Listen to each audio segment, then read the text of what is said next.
مفتی طارق مسعود اس نے اپنے بیان کے اندر نبی کریم صلی اللہ علیہ وسلم کے یہ امی ہونا جو ہے اس کو ایک بے ادبی والے لہجے کے اندر اس نے بیان کیا اور بتایا کہ نبی کریم صلی اللہ علیہ وسلم آپ تو لکھنا پڑھنا نہیں جانتے تھے۔ دیکھو ہمارے نبی صلی اللہ علیہ وسلم جب قرآن لکھوایا نا تو چونکہ آپ لکھنا پڑھنا نہیں جانتے تھے تو بعض دفعہ کاتب سے گرامر کی غلطی ہوئی لکھنے میں، ہمارے نبی نے اس کی کریکشن نہیں کی۔ آپ کو نہیں پتا چلا کہ گرامر کے لحاظ سے یہ غلط لکھا ہوا ہے، وہ اب تک اسی طرح لکھا ہوا ہے۔ بسم اللہ الرحمن الرحیم۔ محترم سامعین و ناظرین، اللہ تبارک و تعالیٰ نے نبی کریم صلی اللہ علیہ وسلم آپ کو اولین و آخرین کے تمام علوم عطا فرمائے، اور اس کے اندر مزید کمال کی بات یہ ہے کہ یہ سارے علوم اللہ تبارک و تعالیٰ نے آپ کو ڈائریکٹ اپنی طرف سے عطا فرمائے۔ آپ کو اس دنیا کے اندر کسی سے سیکھنے کی ضرورت یا حاجت پیش نہیں آئی۔ آپ کا استاد ڈائریکٹ اللہ تبارک و تعالیٰ ہے۔ اس دنیا کے اندر آپ نے کسی سے نہیں سیکھا، تو نبی کریم صلی اللہ علیہ وسلم آپ کے القابات میں ایک لقب امی کا بھی ہے، اور امی کا ایک معنی تو یہ ہے کہ یہ ام القریٰ کی طرف نسبت کی وجہ سے ہے کہ ام القریٰ مکہ کا ایک نام ہے۔ آپ مکہ کے اندر پیدا ہوئے، آپ کی ولادت بسعادت مکہ کے اندر ہوئی، تو اس وجہ سے آپ امی کہلائے۔ اور اللہ تبارک و تعالیٰ نے ایک مقام پہ قرآن مجید میں یہ بھی بیان فرمایا کہ اللہ تعالیٰ نے امیین میں اپنا رسول بھیجا، سورہ جمعہ کے اندر موجود ہے۔ تو اس سے مکہ والے مراد ہیں اور پھر اس کے ارد گرد باقی بھی مراد ہیں۔ تو امیین یہ مکہ والے، اور سرکار بھی مکہ سے ہی ہیں، اس لیے آپ کو امی کہا گیا۔ دوسرا اس کا معنی یہ بھی ہے کہ اس دنیا کے اندر آپ کا کوئی بھی استاد نہیں، آپ بے پڑھے پڑھانے والے ہیں۔ آپ کو اللہ تبارک و تعالیٰ نے معلم بنا کر بھیجا، آپ کو تمام اولین و آخرین کے علوم عطا فرمائے، تو ڈائریکٹ اللہ تبارک و تعالیٰ آپ کا استاد ہے۔ آپ نے کسی سے نہیں پڑھا، کسی سے نہیں سیکھا۔ اس کے اندر آپ کو جو امی بنا کر بھیجا گیا، اس میں ایک حکمت یہ بھی تھی کہ کہیں قرآن مجید کے اللہ کے کلام ہونے کے اندر کوئی شک نہ کرے، باطل پرست لوگ اس کے اندر شک کے اندر مبتلا نہ ہوں۔ اللہ تبارک و تعالیٰ نے اس چیز کو خود قرآن مجید میں بیان فرمایا،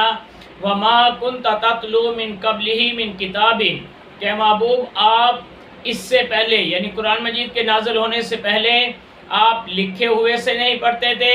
وَلَا تَخُطُّهُ بِيَمِينِكَ، آپ اپنے ہاتھ مبارک سے لکھتے بھی نہیں تھے۔ یعنی اس نزول سے پہلے آپ نے لکھے ہوئے سے کبھی نہیں پڑھا لوگوں کے سامنے، اور نہ ہی آپ نے کبھی لکھا ہے اپنے ہاتھ مبارک کے ساتھ۔ تو اس کی وجہ یہ ہے کہ اگر آپ ایسا کرتے تو پھر باطل پرست شک میں مبتلا ہو جاتے کہ کوئی یہ شک کرتا کہ آپ نے پہلی کتابوں کے اندر پڑھ کے اس سے آپ نے اخذ کر کے قرآن مجید بنا لیا ہے، یا جو ہے آپ جو باتیں کرتے ہیں حکمت بری، یہ آپ نے مختلف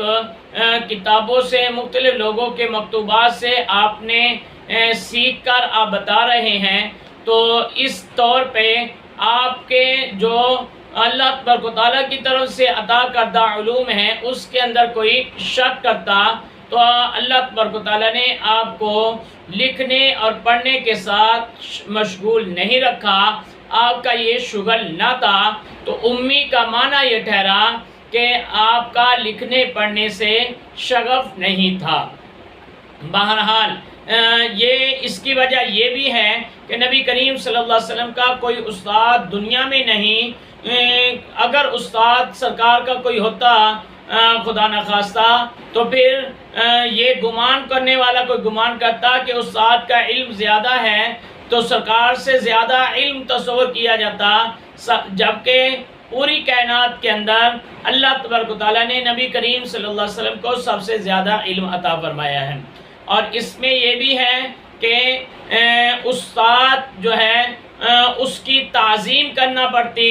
اور نبی کریم صلی اللہ علیہ وسلم کی خود کی تعظیم کے لیے حکم دیا گیا ہے۔ اللہ تبارک و تعالیٰ نے تمام مخلوق کے اندر افضل و اعلیٰ آپ کو بنایا ہے، تو آپ کی ہی تعظیم ہے، آپ کو کسی کی تعظیم نہیں کرنی پڑتی، تو استاد جو ہے اس کی تعظیم کرنا پڑتی، اس لیے آپ کا کوئی استاد بھی موجود نہیں ہے۔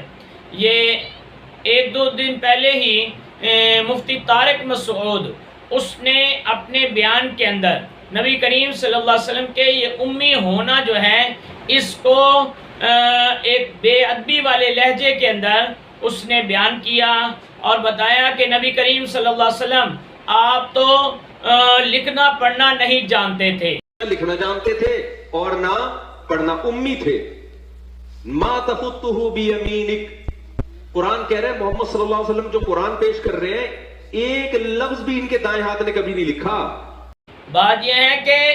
آپ لکھنے پڑھنے سے شغف نہیں رکھتے تھے،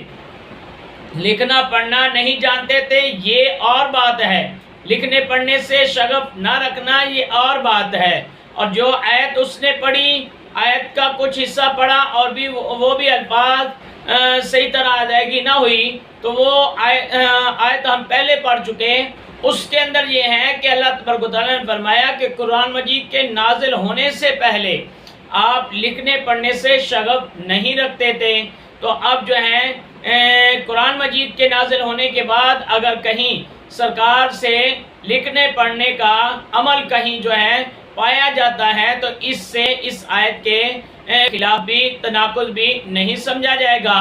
اور رہی یہ بات کہ یہ جو اس نے کہی کہ آپ لکھنا پڑھنا نہیں جانتے تھے، تو یہ غلط ہے، کیونکہ اللہ تبارک و تعالیٰ نے جو کچھ آپ نہیں جانتے تھے وہ آپ کو سکھا دیا تھا۔ وَعَلَّمَكَ مَا لَمْ تَكُنْ تَعْلَمْ، کہ جو کچھ آپ نہیں جانتے تھے اللہ تعالیٰ نے آپ کو سکھا دیا۔ اگر آپ لکھنا پڑھنا نہیں جانتے تھے تو اللہ نے آپ کو سکھا دیا، اب جب آپ کو جو نہیں جانتے تھے وہ سکھا دیا تو اس میں لکھنا پڑھنا بھی آ گیا، تو یہ کہنا بالکل غلط ہے کہ آپ لکھنا پڑھنا نہیں جانتے تھے۔ اس پر آپ دیکھیں کہ یہ تفسیر کی کتاب ہے الجامع لاحکام القرآن، یہ جسے تفسیر قرطبی کہا جاتا ہے، یہ تفسیر کی کتاب ہے ابو عبداللہ محمد الانصاری القرطبی، ان کی لکھی ہوئی ہے، یہ 13ویں جلد ہے۔ اس کے اندر انہوں نے اسی آیت مبارکہ کے تحت اس چیز کو وضاحت سے لکھا ہے کہ نبی کریم صلی اللہ علیہ وسلم آپ لکھنا پڑھنا جانتے تھے، کہ نقاش نے اس آیت کی تفسیر میں امام شعبی سے یہ ذکر کیا کہ نبی کریم صلی اللہ علیہ وسلم کا وصال اس وقت تک نہیں ہوا جب تک کہ آپ نے کچھ نہ کچھ لکھا نہیں۔ اور اسی طرح ابو کبشہ سلولی کی حدیث کو بھی انہوں نے ذکر کیا، جس کا مفہوم یہ ہے کہ نبی کریم صلی اللہ علیہ وسلم نے عیینہ بن حسین کو ایک صحیفہ آپ نے پڑھا اور اس کا معنی بیان کیا۔ اور اسی طرح بخاری شریف کی حدیث موجود ہے، صلح حدیبیہ کے موقع پر جب حضرت علی المرتضیٰ شیر خدا رضی اللہ تعالیٰ عنہ آپ کو نبی کریم صلی اللہ علیہ وسلم نے وہ معاہدہ لکھوایا جو صلح حدیبیہ میں طے پایا تھا، تو قریش نے یہ انکار کیا۔ اس کے اندر چونکہ لکھا ہوا تھا کہ یہ وہ ہے جس پر محمد رسول اللہ اور قریش کے درمیان معاہدہ ہوا ہے، تو انہوں نے کہا کہ ہم اللہ کا رسول آپ کو نہیں مانتے، اگر اللہ کا رسول مانتے ہوتے تو آپ کے ساتھ جنگ ہی نہ کرتے۔ تو اس میں نبی کریم صلی اللہ علیہ وسلم نے پہلے تو حضرت علی سے فرمایا کہ اس کو مٹا دو، پھر جو ہے نبی کریم صلی اللہ علیہ وسلم نے خود اس کو لیا۔ اب بخاری کی حدیث ہے، یہ 2699 نمبر حدیث ہے، اس کے اندر الفاظ ہیں فَأَخَذَ رسول اللہ صلی اللہ علیہ وسلم الکتابہ، وہ لکھا ہوا مکتوب سرکار نے لیا، فَكَتَبَ هَذَا مَا قَضَى عَلَيْهِ محمد بن عبداللہ لا يدخل مکۃ سلاح الا فی القراب وَأَلَّا يَخْرُجَ مِنْ أَهْلِهَا بِأَحَدٍ إِنْ أَرَادَ أَنْ يَتَّبِعَهُ وَأَلَّا يَمْنَعَ أَحَدًا مِنْ أَصْحَابِهِ أَرَادَ أَنْ يُقِيمَ بِهَا، کہ سرکار نے فَقَتَبَ پھر سرکار نے لکھا. اگلی یہ ساری عبارت جو ہے اس کی نسبت سرکار کی طرف ہے کہ سرکار نے اس کو لکھا. اب پڑھنے کا بھی ثابت ہو گیا کہ سرکار نے پڑھا بھی ہے اور لکھنے کا بھی ثابت ہو گیا. اور اسی طرح یہ تفسیر قرطبی کے اندر آگے یہ بھی موجود ہے کہ نبی کریم صلی اللہ علیہ وسلم آپ نے حضرت امیر معاویہ رضی اللہ تعالی عنہ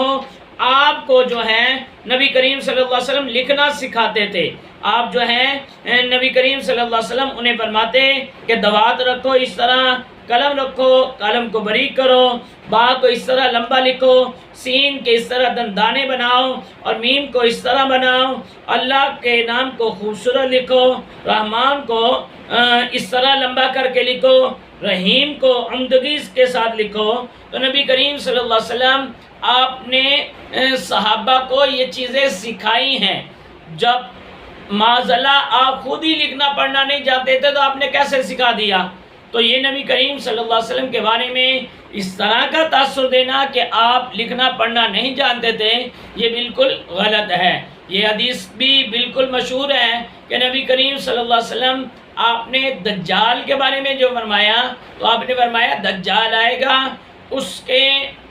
ماتھے پر، پیشانی پر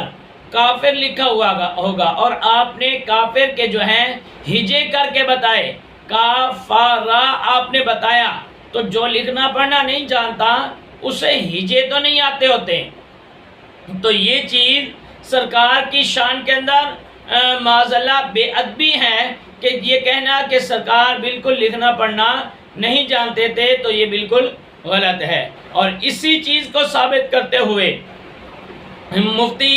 طارق مسعود نے آگے جو بات کی وہ بات نہایت ہی خطرناک بات ہے. اس نے یہاں تک کہہ دیا کہ چونکہ نبی کریم صلی اللہ علیہ وسلم لکھنا پڑھنا نہیں جانتے تھے، جب بھی کوئی وحی نازل ہوتی تو آپ جو ہے صحابہ کو بلاتے اور آپ ان کو لکھواتے. تو کاتب سے بعض اوقات غلطی ہو گئی، چونکہ نبی کریم صلی اللہ علیہ وسلم کو پتہ نہیں تھا تو اس لیے آپ نے اس کی کریکشن نہیں کی. دیکھو ہمارے نبی صلی اللہ علیہ وسلم جب قرآن لکھوایا نا تو چونکہ آپ لکھنا پڑھنا نہیں جانتے تھے تو بعض دفعہ کاتب سے گرامر کی غلطی ہوئی لکھنے میں، ہمارے نبی نے اس کی کریکشن نہیں کی. آپ کو نہیں پتا چلا کہ گرامر کے لحاظ سے یہ غلط لکھا ہوا ہے، وہ اب تک اسی طرح لکھا ہوا ہے.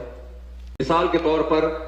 بہت ساری مثالیں اس کی قرآن میں. سورہ اقرا بسم ربک الذی خلق میں کیا آتا ہے؟ کلا لئن لم ینتہی لنصفعا بالناصیہ. اللہ کہتے ہیں اگر یہ کفر سے باز نہیں آئے ہم ان کو پیشانی کے بالوں سے پکڑیں گے قیامت کے دن. تو یہاں ہے لنصفعن. جتنے بھی علماء یہاں بیٹھے ہوئے ہیں ان کو پتہ ہے لنصفعن یہ لام تاکید ہے اور آخر میں نون تاکید ہے. یہ الف کے ساتھ لکھنا گرامر کے لحاظ سے غلط، کیونکہ تنوین ناؤن پہ آتی ہے، سینٹنس پہ یا فعل پہ تنوین کبھی بھی نہیں آتی. وہ مثال دے کے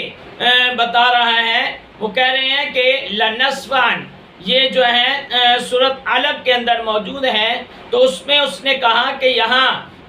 فعل ہے، فعل کے اوپر تنوین نہیں آتی اور یہاں تنوین آئی ہوئی ہے تو گرامر کے لحاظ سے یہ 100% غلط لکھا ہے. اور پھر لوگوں کو کہہ رہا ہے کہ بولو غلط لکھا ہے. یہ گرامر کے لحاظ سے 100% کیا ہے؟ مسٹیک. یہ گرامر کے لحاظ سے 100% کیا ہے؟ مسٹیک. یہ گرامر کے لحاظ سے 100% کیا ہے؟ مسٹیک. آپ کبھی بھی عربی میں سینٹنس پہ تنوین نہیں ڈالو گے، لیکن یہاں لنصفعن پہ 2 زبر ڈلے ہوئے ہوں گے، الف لکھا ہوا ہوگا. یہ گرامر کے لحاظ سے 100% کیا ہے؟ بولو غلط. یہ گرامر کے لحاظ سے 100% کیا ہے؟ بولو غلط. جب اسے اندازہ ہوا کہ لوگ میرے ساتھ نہیں بول رہے، پھر کہتا بظاہر غلط لکھا ہے، اور پھر بظاہر غلط لکھا ہے تو اس کے بعد پھر آگے جو ہے کہتا ہے کہ چونکہ آپ واقعتاً امی تھے اور آپ جو ہے آپ کو پتہ نہیں چلا تو لہذا یہ کریکشن نہیں کی گئی. تو اس میں بھی حکمت ہے. اللہ نے یہ اس لیے ہونے دیا، بتا دیا کہ محمد صلی اللہ علیہ وسلم واقعی امی تھے، نمبر 2 ہم نے اس قرآن کی حفاظت ایسے کی ہے کہ اگر ظاہری لحاظ سے اس میں کوئی غلطی لکھنے میں، ظاہری لحاظ سے، ورنہ تو اس میں بڑی حکمت ہے، یہ ہوئی بھی ہے، ہم نے اس کی بھی کریکشن کی کسی کو اجازت نہیں دی۔ اور ادھر کہتا ہے بظاہر، وہ کہتا ہے ورنہ اس میں بھی حکمت ہے، مطلب جو ہے کہ بظاہر کے مقابلے میں صرف حکمت لا رہا ہے کہ اگر کوئی میں یہ کہہ دوں کہ اس کے اندر غلطی ہے، لکھنے کے اندر کتابت کی غلطی ہے، تو کوئی مجھ پر فتویٰ لگائے تو میں کہوں کہ وہ بظاہر کے لفظ بولے ہیں، حالانکہ جب اس پر کریکشن نہیں کی گئی اور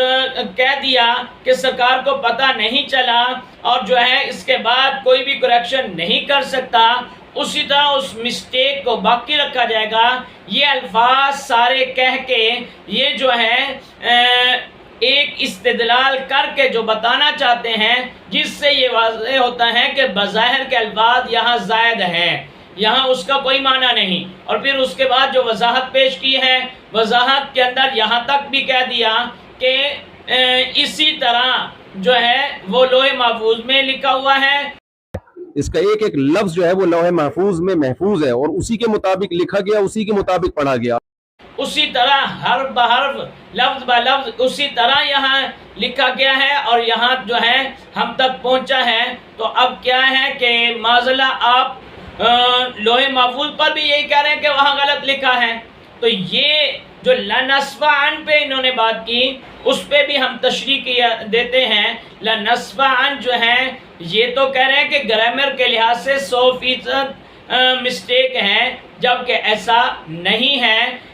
پہلی بات تو یہ ہے کہ گرامر قوانین، یہ عربی لغت جو ہے اس کے قواعد یہ بعد میں وجود میں آئے ہیں، یہ بعد میں وضع کیے گئے ہیں، قرآن مجید پہلے سے موجود ہے، قرآن مجید کو دیکھ کر یہ قواعد بنائے گئے ہیں، نہ کہ ان قواعد کو دیکھ کر قرآن مجید جو ہے وہ درست کیا جائے، ایسا ہرگز نہیں ہے۔ یہ قرآن مجید کتابیں ہیں، قرآن مجید ان کتابیں ہرگز نہیں ہے۔ اور قرآن مجید کا یہ جو رسم الخط ہے یہ توقیفی ہے، یہ متواتر ہے، اس کو جس طرح جو ہے وارد ہوا، جس طرح شریعت کے اندر آیا، اسی طرح اس کو ماننا ضروری ہے اور اسی طرح باقی رہے گا، اس کے اندر ہرگز کوئی غلطی نہیں ہے۔ لنسفعن پہ ان کا جو کہنا تھا اس کا خلاصہ یہ ہے کہ اس کے آخر میں نون خفیفہ ہے، نون خفیفہ کو ساکن نون کی صورت میں لکھا جاتا ہے، وہ 2 حرکات اکٹھی جسے ہم تنوین کہتے ہیں اس کی صورت میں نہیں لکھا جاتا، یہ ان کا کہنا تھا۔ پہلی بات تو یہ ہے کہ یہاں فعل پر جو وہ تنوین آئی ہے اس کا شور مچانا کہ فعل پر تنوین آنا 100% غلط ہے، تو یہ آپ کی بات 100% غلط ہے۔ آپ ذرا نحویر پڑھنے والے طالب علم سے بھی پوچھیں، چھوٹی سے چھوٹی کتاب نحو کی پڑھنے والا طالب علم، وہ بھی آپ کو بتا دے گا کہ تنوین کی 5 قسمیں ہیں اور میں سے ایک قسم تنوین ترنم ہے، اور تنوین ترنم جو ہے وہ فعل پر آ جایا کرتی ہے، تو لہذا یہ بات کہنا کہ فعل پر تنوین بالکل نہیں آتی 100% غلط ہے، تو یہ بات 100% آپ کی غلط ہے۔ اور اس کے بعد اگلی بات کہ یہ نون خفیفہ جو تنوین کی شکل میں لکھا ہوا ہے تو یہ بھی قانون کے مطابق ہے، کیونکہ قانون موجود ہے اور ابتدائی کتابوں کے اندر موجود ہے۔ یہ تسہیل الارشاد جو ہے صرف کی کتاب ہے، اس کے اندر جو قوانین بیان کیے گئے ہیں بناؤں کے اندر، وہ قانون نمبر 10 بنتا ہے، وہاں یہ لکھا ہوا ہے ہر نون تنوین و خفیفہ موافقت حرکت ماقبل بحرف علت بدل میں کند جوازن در حالت وقف۔ یہاں یہ قانون موجود ہے کہ اس کو ماقبل کی حرکت کے موافق حرف علت سے تبدیل کر دیا جاتا ہے، اور اس پر مزید یہ کہ اسی تسہیل ارشاد کے آخر میں جہاں جو ہے صیغے حرکت کے دیے گئے ہیں اس کے اندر یہ صیغہ لنسفعن حل کیا ہوا ہے، اور وہاں لکھا بھی ہوا ہے کہ جوازی قاعدے کے تحت جو ہے یہ بصورت تنوین لکھا گیا ہے۔ تو جس شخص کو یہ ابتدائی کتابیں ہی نہ آتی ہوں ان کو اس نے نہ پڑھا ہو تو وہ تو یہی کہے گا کہ یہ 100% گرامر کے خلاف ہے، حالانکہ یہ گرامر کے اندر یہ قوانین موجود ہیں، اور علم الصیغہ کے اندر بھی اس صیغے کو حل کیا گیا ہے، تو وہاں بھی یہی بتایا گیا کہ یہ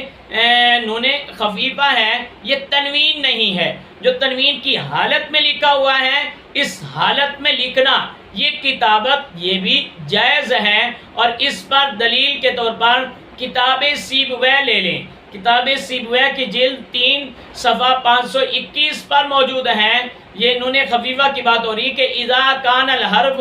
الذی قبلھا مفتوحا، جب نون خفیفہ سے پہلے کا حرف جو ہے مفتوح ہو، ثم وقفتا، پھر تو وہاں وقف کرے، تو جعلت مکانہا الفا، اس کی جگہ پر تو الف رکھے گا، الف پڑھے گا، الف لکھے گا، تو یہ جوازی قاعدہ یہاں موجود ہے۔ اور آگے اس کے اندر یہ بھی لکھا ہوا ہے کہ نون خفیفہ اور نون تنوین وہ ایک ہی جیسے ہیں، کیونکہ دونوں زائد حرف ہیں، اور نون خفیفہ جو ہے وہ نون تنوین کی طرح وہ بھی ساکن ہوتا ہے، تو یہ چیز کتاب سیبویہ کے اندر بھی موجود ہے۔ اور اس سے بڑھ کر آپ جو ہے جس بھی لغت کی کتاب کو دیکھیں تو وہ عرب کے شعراء سے دلیل کے طور پر کوئی شعر پیش کرتے ہوتے ہیں، تو یہاں بھی لنسفعن جو ہے اس کے لیے آپ جو ہے دیکھ لیں سبع معلقہ اس کا پہلا شعر، وہاں جو ہے کفا نب کے من ذکرا حبیبی و منزلی، یہ کفا جو ہے اس کے بارے میں جہاں دیگر اقوال ہیں کہ کون سا صیغہ ہے، وہاں شرح معلقات سبع، یہ ابو عبداللہ حسین بن احمد زوزنی ان کے جو ہے لکھی ہوئی شرح ہے، اس کے صفحہ 13 پر وہ یہاں لکھتے ہیں ارادہ کفن، کفا کو لکھتے ہیں اصل میں کیا تھا کفن نون خفیفہ کے ساتھ، کہتے ہیں اعلیٰ جہت تاکید، یہ جہت تاکید پر ہے، فقولب النون الفا، یہاں نون کو الف سے تبدیل کر دیا گیا، فی حال الوصف، وصل کہ وصل کی حالت کے اندر۔ اب یہ سوال پیچھے بھی پیدا ہو سکتا تھا، کوئی یہ کہتا کہ آپ قوانین جو بتا رہے ہیں وہ حالت وقف کے ہیں، تو یہاں جو ہے انہوں نے علامہ نے اس چیز کو بھی واضح کر دیا کہ فی حال الوصل لأن هذا النون تقلب الفا فی حال الوقف فحمل الوصل علی الوقف، کہ وصل کو بھی ہم وقف پر محمول کریں گے، تو یہاں کفا جو ہے کفن تھا، تو عرب کا فصیح و بلیغ شاعر اس کے شعروں سے اس کے اشعار سے لغت کے اندر مختلف جو ہے ائمہ، وہ چاہے نحات سے ہوں یا سرویوں میں سے ہوں، وہ مختلف ائمہ جو ہیں وہ اس سے دلیل پکڑتے ہیں، تو اس شعر کے اندر بھی کفا کفن جو تھا اس کو کفا پڑھا گیا، یعنی نون خفیفہ کو الف سے تبدیل کیا گیا ہے، تو اسی طرح لنسفعن یہاں بھی نون خفیفہ کو جو ہے نون الف سے تبدیل کر کے لکھا گیا، جو کہ تنوین کی شکل ہے، تو یہ تنوین کی شکل میں لکھنا یہ مسٹیک ہرگز نہیں ہے، یہ غلطی ہرگز نہیں ہے، بلکہ یہ قواعد کے تحت بالکل درست ہے۔ جو شخص کہتا ہے کہ یہ غلطی ہے وہ خود قواعد سے ناواقف ہے، وہ جاہل ہے، اپنی جہالت کی وجہ سے وہ خواہ مخواہ جو ہے وہ قرآن مجید پر اعتراض کا ذریعہ بن رہا ہے، تو اس کو اپنے علم کے اوپر جو ہے غور کرنا چاہیے کہ مجھے علم نہیں تو میں خواہ مخواہ قرآن مجید جو تواتراً آیا ہے، قرآن مجید جو ہمارے لیے اصل ہے، اس قرآن مجید کی جو ہے لغت پر، اس کے الفاظ پر کیسے اعتراض کر سکتا ہے؟ یہ اعتراض کرنا ہرگز درست نہیں ہے۔ اور اس شخص کا یہاں اعتراض سرکار کے ایک تو امی ہونے کی وجہ سے، اور امی کا معنی ہم بتا چکے کہ سرکار کو اللہ تبارک و تعالیٰ نے اولین و آخرین کے تمام علوم بغیر کسی استاد سے ڈائریکٹ اپنی جو ہے عطا سے عطا فرمائے ہیں۔ تو یہاں سرکار کو اولین و آخرین کے علوم جب مل گئے تو پھر جو ہے یہ کہنا کہ لکھنا پڑھنا نہیں جانتے تھے، فلاں نہیں جانتے تھے، یا یہ کہہ دینا کہ سرکار کو اس مسٹیک کا پتہ نہیں چلا، یہ بھی سرکار کی شان کے اندر گستاخی ہے۔ قرآن کے حروف لکھے جا رہے ہوں اور سرکار کو اس کا علم نہ ہو، اللہ تبارک و تعالیٰ بھی وحی کے ذریعے مطلع نہ فرمائے، تو یہ آپ کا عقیدہ ہو سکتا ہے، مسلمانوں کا، ہمارا عقیدہ اہل سنت کا ہرگز نہیں ہے۔